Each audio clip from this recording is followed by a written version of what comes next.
يعني ايه صدمه؟ يعني ايه انا دلوقتي واحد عندي صدمه؟ ده ليه تعريف؟ بص، التعريف بتاع الصدمه هو في اصلا حاجه اسمها اللي بيسموها اللي هي البي تي اس دي، اللي هي اضطراب بي قلق ما تي، بعد الصدمه.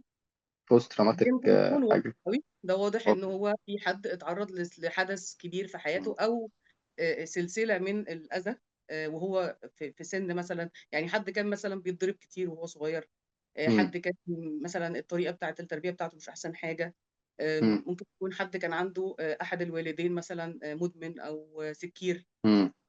كل دي حاجات يعني واضحه جدا ان هم شافوا الناس اللي اتعرضوا لده ازاي مم. حصل فيهم ضرر، وممكن يأثر على حياتهم ويعني يأثر على شخصيتهم بعد كده. ودي ليها سكة علاج، يعني دي واضحة ومعروفة مم. وبنقدر الناس تبقى فاهمة. حد راح مثلا الحرب، المجاعات، الحاجة زي مثلا مم. الكوفيد بتاع كان يعتبر برضو نوع من مم. الصدمة الكبيرة.